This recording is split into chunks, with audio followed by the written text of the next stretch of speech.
దేవునికి మహిమ కలుగును గాక. ప్రైజ్ లార్డ్, హల్లెలూయా. చక్కటి విషయాలు వాళ్ళైతే చాలా వచ్చినప్పుడు చాలా తలనొప్పి వచ్చాను. మరి ఎందుకన్నా కానీ అంటే అక్కడ తలనొప్పికి వెళ్ళి పంట ఎగిరిపోయింది. దేవుడికి ఇస్తాం. మీకు ఎట్లా ఉందా? ఊరుకోండి బ్రదర్, రోజు చెప్పే మాట్లాడే వాళ్ళకి మళ్ళీ కొత్తగా ఎట్లా ఉంది అడుగుతారండి, అంతే కదా. ఒక్కొక్కసారి ఏమైపోతే రోజు బిర్యానీ తినేవాళ్ళకి ఏమంటే పెద్ద తిరిగి ఏముండదు, రోజు తింటున్నాక మనం అన్నట్లుగానే ఉంటుంది. కానీ పాపం దిక్కులేని పెడితే తెలిసి దాన్ని ఎంతో జాగ్రత్తగా బిర్యానీయా బిర్యానీయా అని ఆతృతగా తింటారు. వాళ్ళు జాగ్రత్తగా తింటారు, పోనీకుండా తింటారు. వాకింగ్ దగ్గరికి వచ్చేటప్పుడు కూడా మనం అలాంటి ఆసక్తి ఎప్పుడైతే వస్తామో ఆశపడిన ప్రాణంట తృప్తిపరిచే దేవుడు అంట. దేవుడికి స్తోత్రం. ఐశ్వర్యవంతుల్ని ధనవంతులు కలగజేసిన వాడు ఎవరంట? అసలు ఆయనే కలగజేసి ఆయనే పెట్టాడంట. వీళ్ళ గొప్పవాళ్ళు ఎవరంట?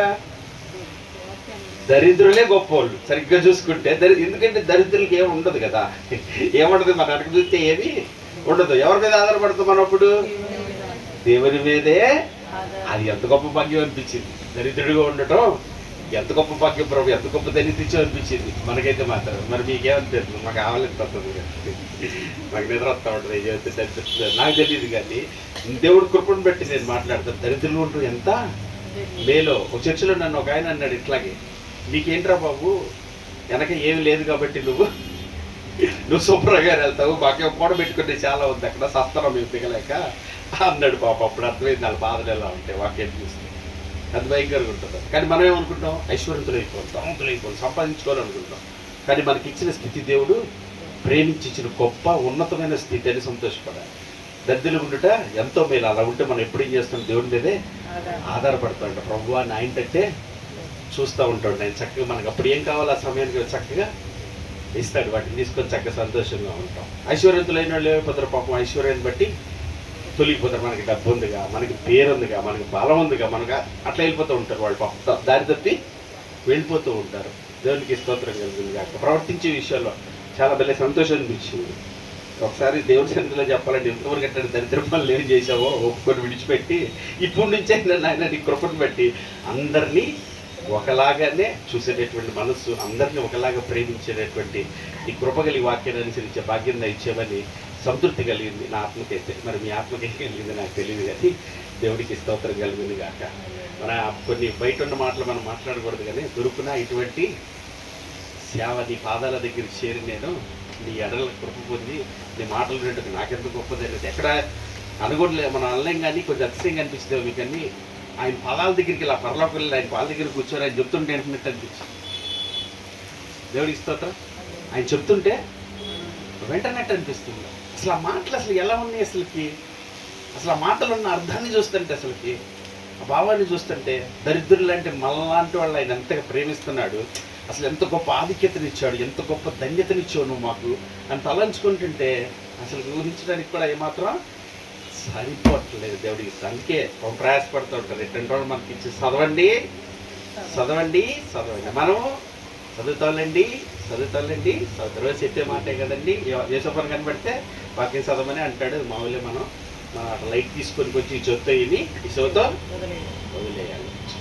ఈ మధ్య చాలా యూట్యూబ్లో కూడా కొన్ని మెసేజ్ చూస్తున్నప్పుడు వాళ్ళు కూడా ఇది బాగా చెప్తున్నారు, వాకింగ్ చదవండి వాకింగ్ చదివిన మాట.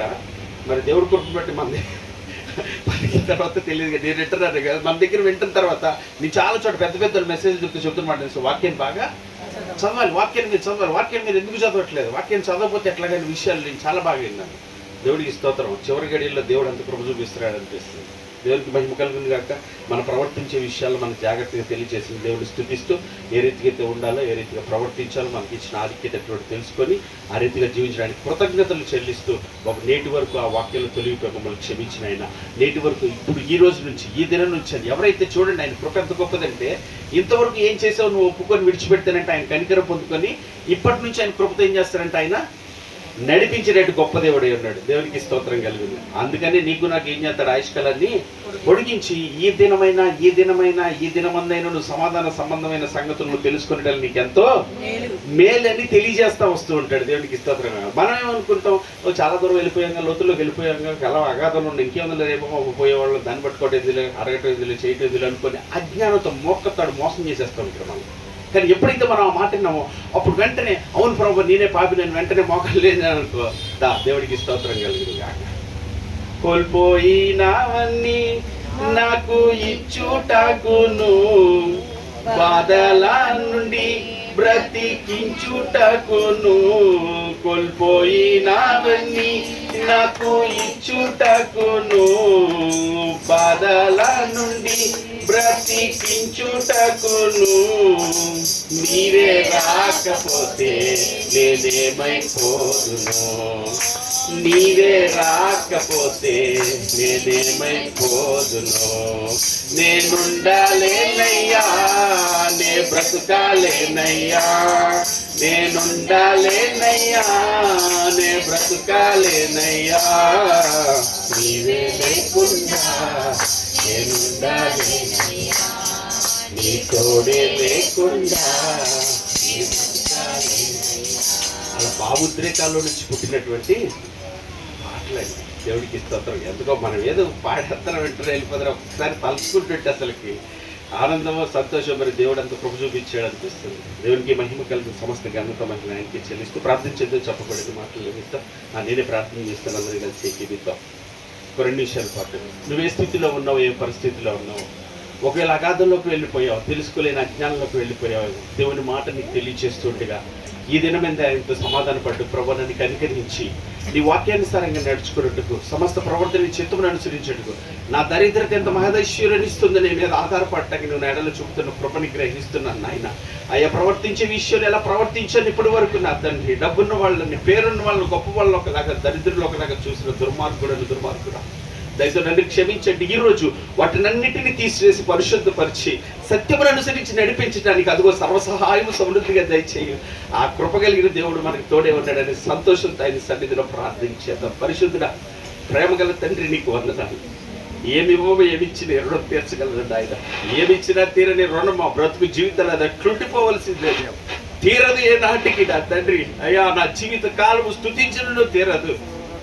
అయ్యా, నీకు వందనాలు చెల్లిస్తాడు. నీలాంటి దేవుడు లేడయ్యా. నీలా కృప చూపించేవాడు, నీలా కనికరం చూపించి, నీలాగా జాలి చూపించి, నీలాగా ఆదరించి, నీలాగా బలపరిచి, నీలాగా కృంగిన వేళలో, అలసిన వేళలో, ఒంటరి స్థితిలో, దిక్కులేని సమయంలో బలపరించి ధైర్యపరిచిన దేవుడు నాయన. నీకు నిండు మనసుతో కృతజ్ఞతలు చెల్లిస్తున్నాడు. అయ్యా, నీకు వందనాలు.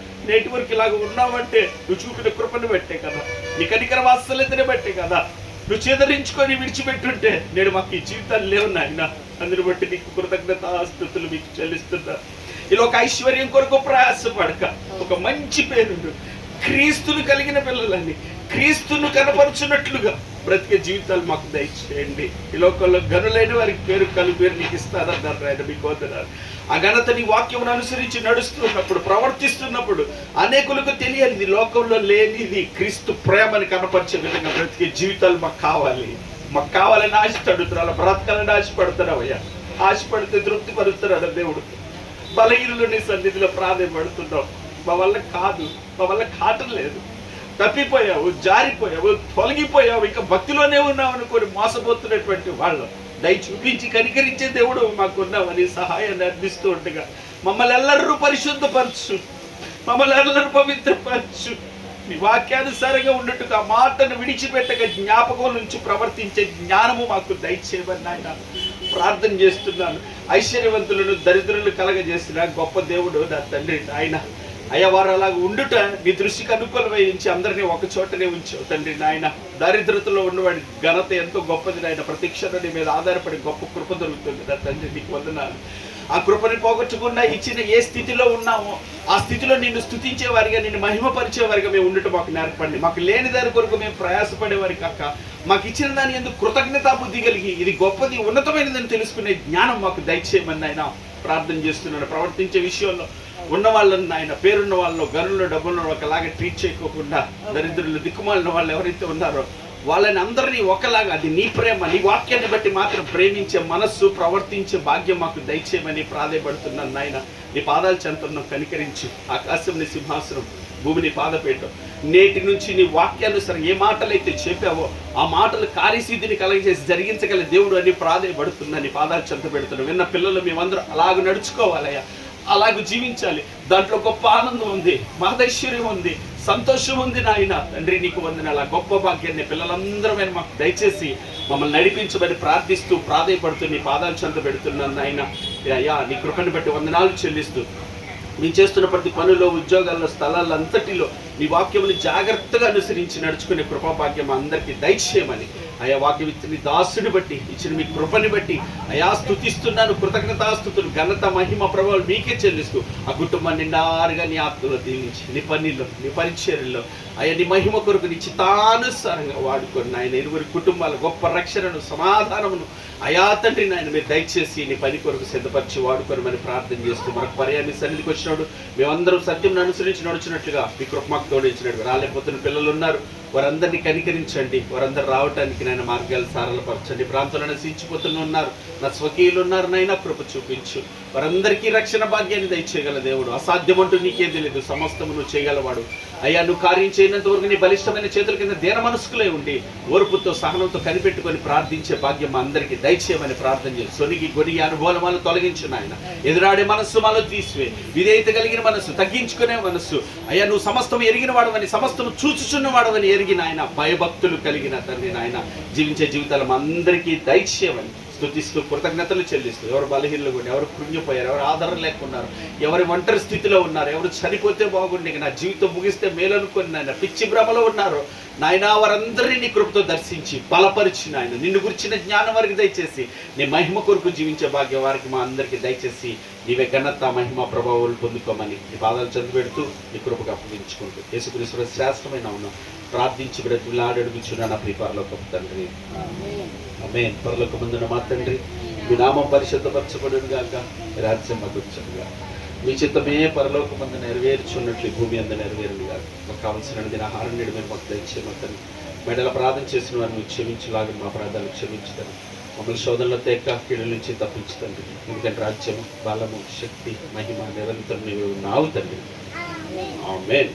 ఇప్పుడు మన తండ్రి అయిన దేవుని ప్రేమ, కుమారుడైన యేసుక్రీస్తు యొక్క కృప, పరిశుద్ధాత్మ యొక్క నేను సహవాసం, సన్నిధి, సహాయం కూడిన మనకును సకల జనులకు, సకల పరిశుద్ధులు క్రీస్తులు సదాతోడు ఆయన ఆత్మచేతనికి సదా ఆయన నడిపించును గాక. God bless you. దేవుడు మిమ్మల్ని అందరినీ ఆత్మలో దీవించును గాక.